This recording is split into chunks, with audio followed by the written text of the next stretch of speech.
మిత్ర పథకం ద్వారా 35.69 లక్షల మంది విద్యార్థులకు ఉచితంగా పుస్తకాలు, యూనిఫామ్లు, డొక్కా సీతమ్మ మధ్యాహ్న బడి భోజనం పథకం ద్వారా విద్యార్థులకు పౌష్టికాహారాన్ని అందిస్తున్నాం.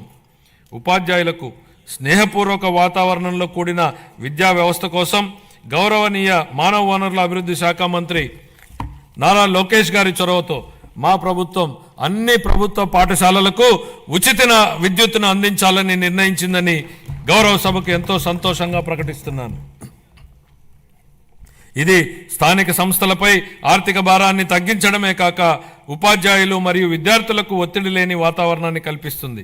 25-26 ఆర్థిక సంవత్సరానికి పాఠశాల విద్యాశాఖకు 31,805 వేల కోట్ల రూపాయలను కేటాయింపును ప్రతిపాదిస్తున్నాను. ఉన్నత విద్య భవిష్యత్ సవాళ్లను విద్యార్థులకు సిద్ధం చేయడానికి మరియు అందరికీ సమాన అవకాశాలు కల్పించడం కోసం బలమైన సమ్మిళిత ఉన్నత విద్యా వ్యవస్థ నిర్మించడానికి ప్రభుత్వం అంకిత భావంతో ఉంది. ఈ కార్యక్రమం కింద మల్టీ డిసిప్లినరీ విద్య మరియు పరిశోధన విశ్వవిద్యాలయాల స్థాపన, పాలిటెక్నిక్ విద్యలో క్రెడిట్ ఆధారిత వ్యవస్థను ప్రవేశపెట్టడం, అధునాతన తరగతి గదులు, ప్రయోగశాలలు, డిజిటల్ లైబ్రరీలతో విద్యాలయాలను ఆధునీకరించడం వంటి కీలక నిర్ణయాల ద్వారా మన విద్యార్థులను అంతర్జాతీయ ప్రమాణాలకు అనుగుణంగా తయారు చేస్తున్నాం. ప్రపంచవ్యాప్తంగా ఉన్న ప్రముఖ 100 విశ్వవిద్యాలయాల్లో మన రాష్ట్ర విశ్వవిద్యాలయాలను నిలపడమే మేము లక్ష్యంగా పెట్టుకున్నాం. 25-26 ఆర్థిక సంవత్సరానికి గాను ఉన్నత విద్యాశాఖకు 2,506 కోట్ల రూపాయలను కేటాయింపును ప్రతిపాదిస్తున్నాను. ఆరోగ్య రంగం గత ప్రభుత్వ పాలనలో ఆరోగ్య రంగం పూర్తిగా నిర్లక్ష్యానికి గురి అయిన విషయాన్ని మనం చూసాం అధ్యక్ష. సకాలంలో చెల్లింపులను చేయకపోవడంతో మందుల కొరత, సౌకర్యాల కొరత, సేవల కొరతకు కారణమైంది అధ్యక్ష. వైద్య రంగంలో దాదాపు 6,400 కోట్ల రూపాయల బకాయిలను వారసత్వంగా ఇచ్చారు అధ్యక్ష. దీనిలో 1,624 కోట్ల రూపాయలను చెల్లించి తిరిగి గాడిలో పెట్టేటువంటి ప్రయత్నాలు ప్రారంభించాం.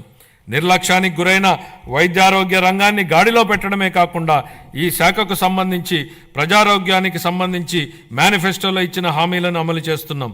దీనిలో భాగంగా ఇప్పటికే ఉన్న ఎన్టీఆర్ వైద్య సేవ పథకానికి తోడుగా ప్రతి కుటుంబానికి నాణ్యమైన వైద్య సేవలు అందించేందుకు పేద మధ్యతరగతి ప్రజలకు ఆసుపత్రులకు వెళ్లిన వెంటనే ఎటువంటి ఇబ్బంది లేకుండా కార్పొరేట్ వైద్యం అందేలా పథకాన్ని రూపొందించాం.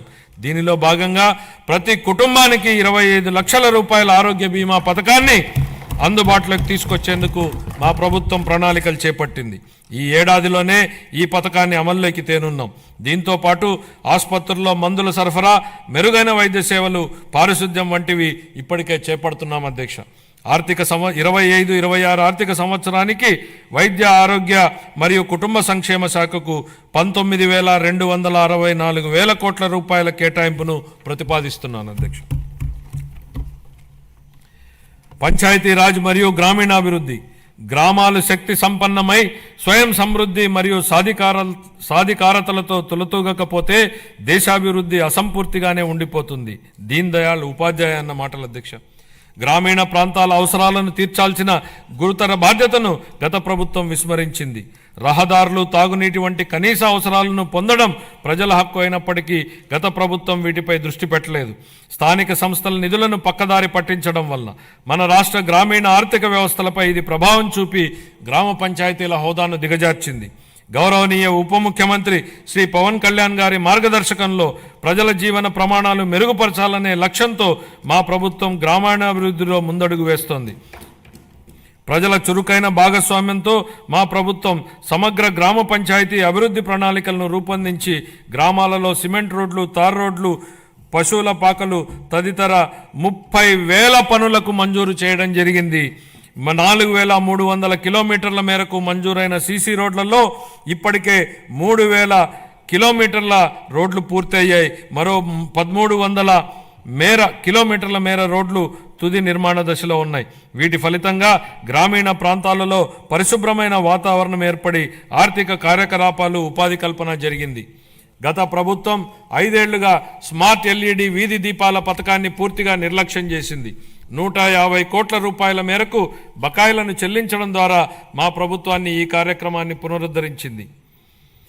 కేంద్ర ప్రభుత్వం జల్ జీవన్ మిషన్ను ఆగస్టు 15, 2019లో ప్రారంభించినప్పటి నుండి 2024-25 వరకు 13,499 కోట్ల రూపాయలను కేంద్ర ప్రభుత్వం కేటాయించినప్పటికీ గత ప్రభుత్వం మన రాష్ట్రాన్ని సకాలంలో విడుదల చేయకపోవడం వలన కేవలం 2,255 కోట్ల రూపాయలను మాత్రమే వినియోగించుకోగలిగింది. ఛత్తీస్గఢ్, జార్ఖండ్, గుజరాత్, ఒడిశా వంటి రాష్ట్రాలు 23-24 సంవత్సరానికి కేంద్రం నుంచి మనకంటే తక్కువ కేటాయింపులు పొందినప్పటికీ మన